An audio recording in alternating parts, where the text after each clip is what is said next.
نحمدہ و نصلی علی رسولہ الکریم اما بعد فاعوذ باللہ من الشیطان الرجیم بسم اللہ الرحمن الرحیم السلام علیکم ورحمۃ اللہ وبرکاتہ۔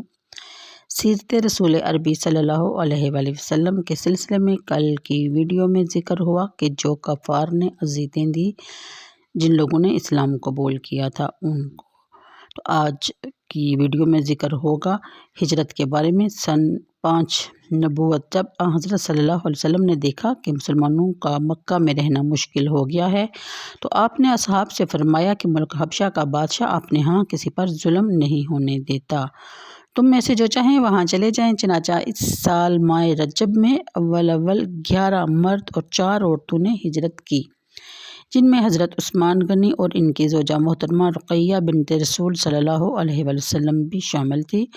حسن اتفاق سے جب یہ بندرگاہ پر پہنچے تو 2 تجارتی جہاز حبشہ کو جا رہے تھے۔ جہاز والوں نے ان کو سستے کرائے پر بٹھا لیا۔ قریش کو خبر لگی تو انہوں نے بندرگاہ کا تعاقب کیا مگر موقع نکل چکا تھا۔ مہاجرین قریباً 3 ماہ حبشہ میں امن و امان سے رہے۔ ماہ شوال میں ان کو یہ غلط خبر پہنچی کہ اہل مکہ ایمان لے آئے ہیں، اس لیے ان میں سے اکثر مکہ میں واپس آ گئے۔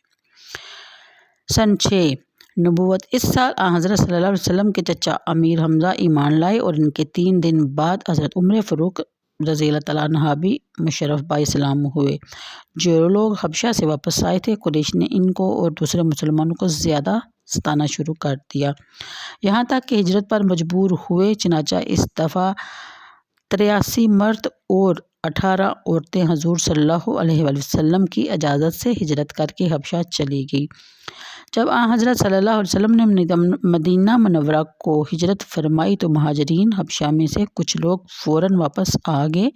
حضرت جعفر بن ابی طالب وغیرہ جو وہاں رہ گئے تھے وہ فتح اکبر کے وقت مدینہ میں واپس آئے۔ جب حضرت جعفر حضرت صلی اللہ علیہ وسلم کی خدمت میں حاضر ہوئے تو حضور نے ان سے معانقہ کیا اور پیشانی کو بوسہ دے کر فرمایا، میں نہیں بتا سکتا کہ فتح اکبر سے مجھے زیادہ خوشی ہے یا جعفر کے آنے سے۔ حضرت ابوبکر صدیق رضی اللہ تعالیٰ عنہ بھی بار ادا ہجرت حبشہ کی طرف نکلے تھے، برقلغمات تک جو مکہ سے یمن کی طرف 5 دن کی راہ ہے۔ پہنچے تھے کہ قبیلہ کارا کا سردار ابن الدغنہ ملا۔ اس نے پوچھا کہاں جا رہے ہو؟ آپ نے جواب دیا کہ میری قوم نے مجھے نکلنے پر مجبور کر دیا ہے، میں چاہتا ہوں کہ کہیں الگ جا کر خدا کی عبادت کروں۔ ابن الدغنہ نے کہا کہ یہ نہیں ہو سکتا کہ آپ سا فیاض اور مہمان نواز، اپنوں سے نیک سلوک کرنے والا، غریب پرور اور حوادث حق میں لوگوں کی مددگار مکہ سے نکل جائے یا نکالا جائے۔ میں آپ کو اپنی پناہ میں لیتا ہوں۔ اس لیے آپ ابن الدغنہ کے ساتھ مکہ میں واپس آ گئے۔ جب قریش کو یہ خبر پہنچی تو انہوں نے مشورہ کر کے ایک سفارت بسر کردگی عمرو بن عاص اور عبداللہ بن ابی ربیعہ یا عمارہ بن ولید نجاشی کی خدمت میں تحائف بھیجی۔ یہ لوگ وہاں پہنچ کر پہلے بادشاہ کے بطارکہ سے ملے اور نظریں پیش کی اور کہا کہ ہم میں سے چند نادان لونڈوں نے ایک نیا دین ایجاد کیا ہے جو نصرانیت اور بت پرستی دونوں سے جدا ہے۔ وہ بھاگ کر یہاں پناہ گزین ہو گئے ہیں۔ ہمیں اشرفائے قریش نے آپ کے بادشاہ کے پاس بھیجا ہے کہ ان کو واپس کر دیں۔ درخواست پیش ہونے پر آپ پر ہماری تائید کریں گے۔ چنانچہ ان لوگوں نے نجاشی کی خدمت میں حاضر ہو کر تحائف پیش کیے اور سارا قصہ بیان کیا۔ بادشاہ نے مہاجرین کو طلب کیا۔